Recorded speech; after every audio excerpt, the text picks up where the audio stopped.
কিন্তু জানো সামনে তো ভ্যালেন্টাইন আসতেছে, আমার একটা শাড়ি পরার অনেক ইচ্ছা। তো ভাইয়া থেকে যাও। তোমার ভাইয়া যে কিপটা, ও আমাকে শাড়ি কিনে দিবে? তইলে ভাবি তুমি এখন কি করবা? আইডিয়া, তুমি শুধু আমাকে সহযোগিতা করো। ওকে। ভাইয়া ভাইয়া ভাবিকে ভূতে ধরছে। কি? এই, কি হয়েছে তোমার? আরে ভাইয়া এটা ভাবি না, এটা পেতনি। কিন্তু এই পেতনি ওরে ধরছে কেন? ও মনে হয় কিছু নিতে আসছে।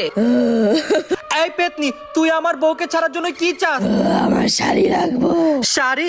এটা আবার কেমন পেতনি? আমার চেহারার দিকে কি তাকিয়ে আছো, যা নিয়ে আসো। যেতেছি। এই নাও পেতনি, তোমার শাড়ি। পুরান শাড়ি? আমার নতুন শাড়ি লাগবো। নতুন শাড়ি? লোভী পেতনি কোথাকার, আমি এখনই নিয়ে আসতেছি। ল পেতনি, 30,000 টাকার শাড়ি। 30,000 টাকা শাড়ি? ওর মতো কিপটা নিয়ে আইছে, কি বলো? ভাবি শাড়িটা নিয়ে নাও, শাড়িটা একদম অস্থির। Thank you baby.